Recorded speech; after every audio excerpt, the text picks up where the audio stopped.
One of the most important ways you can begin to transform the platformer engine into your own game is to change the way your game feels. The most important way to do this is to alter the physics that control the player's inertia, falling speed, jump height, etc. Most of these are controlled by altering some global values conveniently located at the top of the Level Events event sheet. Jump strength controls how high the player will jump while the player presses and holds the jump button. This is also strongly affected by the gravity variable I'll mention next. Gravity controls how quickly and strongly the player gets pulled downward while in the air. Keep in mind, if you increase or decrease this gravity variable after changing your jump strength variable, it will change the effect of your jump settings. Both variables must be adjusted together and tested until it's to your liking. High bounce sets how high the player will bounce off of enemies when the player lands on their head while keeping the jump button held down. Light bounce sets how high the player will bounce off of enemies when the player lands on their head while the jump button is not held down. Max X controls the maximum movement speed of the player while the player is walking. Run speed sets the maximum speed of the player while they are running by holding down the throw button. When controlling the maximum X speed of the player character, you might also want to adjust the player's acceleration and deceleration settings as well. To do so, go to the Projects section, find the Invisible Player Rect Sprite in the Objects Type folder, find its Platform Behavior settings in its Properties, and set the acceleration and deceleration as you see fit. Be sure to frequently play one of the game level layouts to test your adjustments as you make them until you are happy with the final results.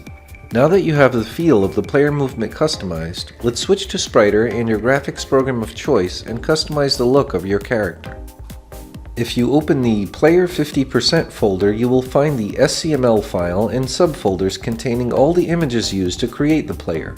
Load the SCML file into Spriter. Now let's look in the folder called Smaller Head. This is all the images used for the head of the player. If you edit any of these images in your graphics program of choice, and then go back to Spriter and click the Image Refresh key, you'll see your edited art on your character. For those who don't want a cat-based character, we've included an alternate set of heads in the folder called Gray Head.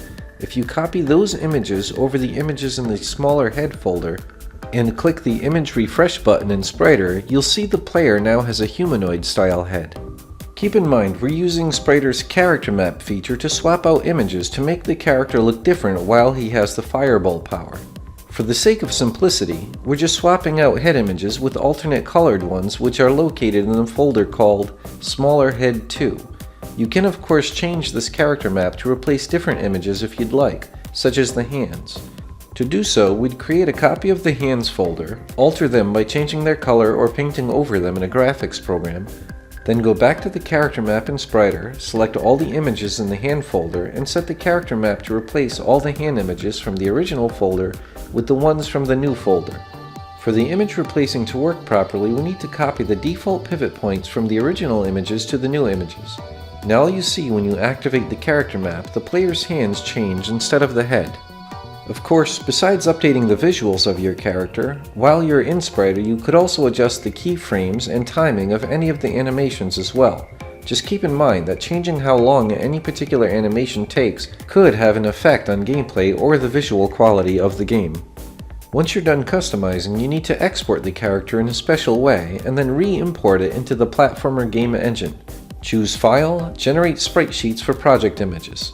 Make sure Save Sprite Sheeted Project, Save as SCON, and Embed Sprite Sheet Info into Project File are all checked on. Click the three dots near the base file name bar and navigate to the Player Atlas folder and choose to save over the player.png image there. Then click OK.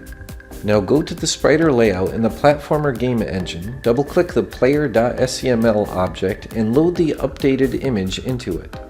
Now go to the projects window and scroll down to Files, delete the player.scon file. Then right-click the Spriter Animations folder and choose to import a file and import the new version of the player.scon that Spriter had created when it created the player.png image. Now when you play the game, you'll see your updated player has been fully imported that easily. A future video will show how to add entirely new animations and abilities to your character. Thanks for watching.